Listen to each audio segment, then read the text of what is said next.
আসসালামু আলাইকুম। Xiaomi presents quick টকে সকলকে আমন্ত্রণ। গেল ৩ বছর কলকাতা নাইট রাইডার্সের জন্য একটা রোলার কোস্টার রাইড ছিল। ২০২২ সালে তারা সপ্তম হয়েছে, ২০২৩ সালে তারা সপ্তম হয়েছে, ২০২৪ সালে শ্রেয়াস আয়ারকে ক্যাপ্টেন্সি দেওয়া হলো, সুনীল নারায়ণকে ওপেনিংয়ে ব্যাক করানো হলো, ফিল সল্ট আসলেন। মিচেল স্টার্ক ইনিশিয়াল স্টেজে ভালো করতে না পারলেও পরবর্তী সময়ে তিনি তার ক্লাসটাকে চিনিয়েছেন। সুনীল নারায়ণ, আন্দ্রে রাসেল তারা তো সেই জায়গায় ছিলেন। Venkatesh Iyer he had a very good season. সব কিছু মিলে কলকাতা নাইট রাইডার্স চ্যাম্পিয়ন হয়ে গেল। কিন্তু এবার একটা ফ্রাস্ট্রেটিং ব্যাপার হচ্ছে, একটা রিঅ্যাকশন হয়েছে এবং সেই রিঅ্যাকশনের পরে এই টিম কম্বিনেশনের জায়গাটায় অনেক কিছুই কিন্তু পরিবর্তন হয়েছে। প্রথম ব্যাপার, তাদের master tactician, master mind Gautam Gambhir এই মুহূর্তে ইন্ডিয়ার পক্ষে ন্যাশনাল ডিউটিতে ব্যস্ত। সো আইপিএলে কলকাতা নাইট রাইডার্সের হয়ে তিনি থাকছেন না এবং ক্যাপ্টেন্সির একটা বড় পরিবর্তনের জায়গা কিন্তু হয়েছে। শ্রেয়াস আইয়ার এই টিমটার ক্যাপ্টেন্সিতে তিনি নাই। সো আলটিমেটলি কলকাতা নাইট রাইডার্সের স্ট্রেংথ ওয়াইজ কী পরিবর্তন হয়েছে, কলকাতা নাইট রাইডার্স কেমন কম্বিনেশনে খেলতে যাচ্ছে, সেই ব্যাপার নিয়ে এই ভিডিওতে আমরা আলোচনা করব। প্রথমত যে বিষয়টি ইম্পর্টেন্ট সেটা হচ্ছে কলকাতা নাইট রাইডার্সের রিটেনশন লিস্টটা যদি আমরা একটু খেয়াল করে দেখি। রিটেনশন লিস্টটাতে আমরা দেখতে পাচ্ছি রিঙ্কু সিং, বরুণ চক্রবর্তী, সুনীল নারায়ণ, আন্দ্রে রাসেল, হর্ষিত রানা এবং রমনদীপ সিং এই খেলোয়াড়দেরকে তারা রিটেনশনে রেখেছে, অর্থাৎ এই খেলোয়াড়দেরকে তারা রেখে দিয়েছে। কলকাতার একটা বিষয় কিন্তু লক্ষ্য করবেন যে কলকাতা সবসময় যে কাজটা পছন্দ করে সেটা হচ্ছে তারা অলওয়েজ এই কোর কিছু প্লেয়ারদেরকে নিয়ে খেলতে পছন্দ করে, বা যে প্লেয়াররা তাদেরকে সার্ভিস দিয়েছেন তাদেরকে রেখে দিতে পছন্দ করেন, বা পুরনো প্লেয়ারদেরকে সঙ্গে রাখা এটা তাদের একটা কালচারের জায়গা, একটা ট্রেডিশনের জায়গা। সো সেই জায়গা থেকে তারা চিন্তা করেছে নারায়ণ এবং Russell over the years they have provided service to Kolkata night Riders এবং তারা এই কম্বিনেশনে তাদেরকে ছাড়তে চায়নি। বাট ফ্যাক্টের জায়গাটা যেটা হয়েছে যে আলটিমেটলি এই প্লেয়ারদেরকে যখন তারা বেস প্রাইজে রেখেছে, দ্যাট মিনস বড় দান মারার জন্য তাদের কাছে কিন্তু আর্থিক একটা সংকটও ছিল নিলামের সময়টাতে।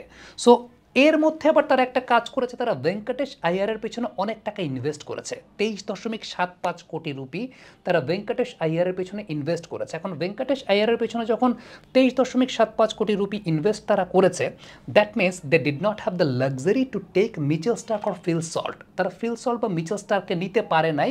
এই বড় নামগুলো তারা মিস করে গেছে, কারণ তাদের আর্থিক সংকটের একটা জায়গা অবশ্যই সেই জায়গাটায় ছিল।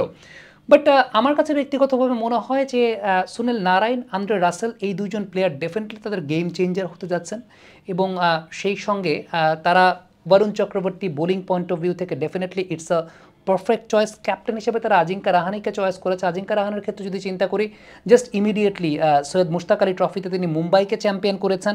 50-এর উপরে গড়ে তিনি ব্যাটিং করেছেন মুশতাক আলী ট্রফিতে।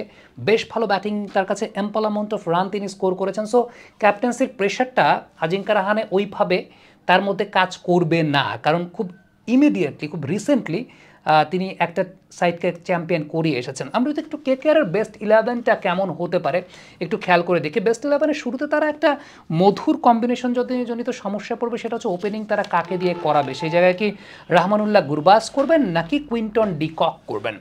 আমার কাছে ব্যক্তিগতভাবে মনে হয় যে ইনিশিয়াল স্টেজে তারা কুইন্টন ডিকককে দিয়েই সাজাতে চাইবে। কুইন্টন ডিকক এবং সুনীল নারায়ণ হোক সেটা দুজন বাঁহাতি কম্বিনেশন, তারপর হয়তো বা কুইন্টন ডিকককেই তারা করতে চাইবে। কারণটা হচ্ছে ফিল সল্টের রিপ্লেসমেন্ট যদি আপনি চিন্তা করেন যে almost like to like substitution হিসেবে আমার কাছে মনে হয় যে Quinton de Kock is the best possible choice rather than Rahmanullah Gurbaz. হ্যাঁ, Rahmanullah Gurbaz he is also a prominent batter, Kolkata knight রাইডার্সকেও ভালো সার্ভিস দিয়েছেন, বাট আমি এই জায়গাটা I will go with Quinton de Kock. After that Sunil Narine Quinton ডিককের সাথে, সেটা হতেই পারে।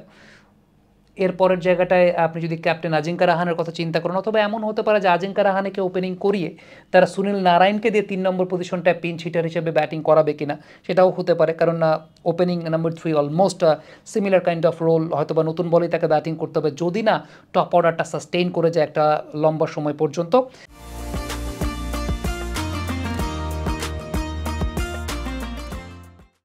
After that Venkatesh Iyer, what a season he had in the previous occasion. আমার কাছে মনে হয় যে এই কারণেই তার এই সিজনে 23.75 কোটি রুপিতে তার প্রতি ইনভেস্ট করেছে কলকাতা নাইট রাইডার্স।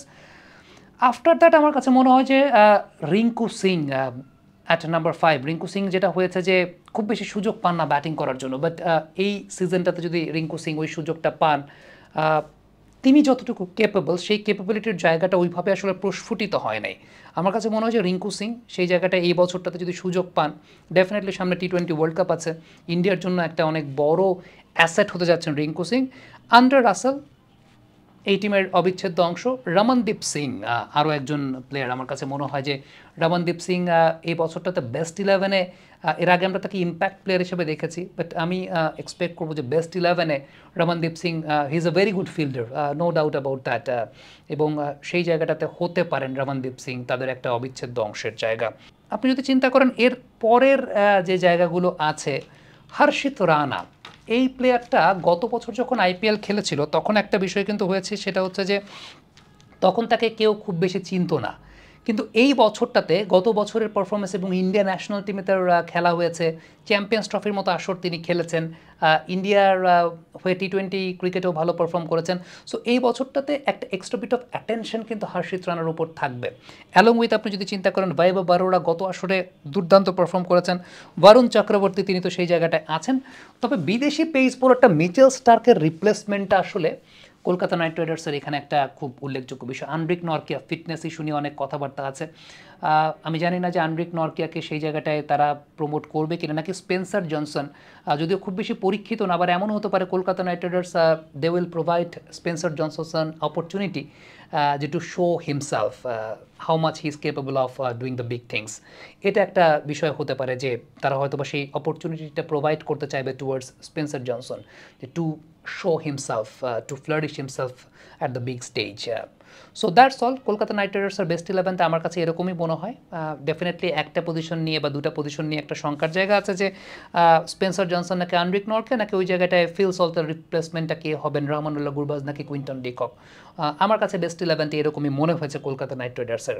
কমেন্ট বক্সে আপনাদের মন্তব্য মতামত জানতে চাই, আপনারা লিখে পাঠাবেন কলকাতা নাইট রাইডার্সের 11টা আপনারা কেমন মনে করছেন।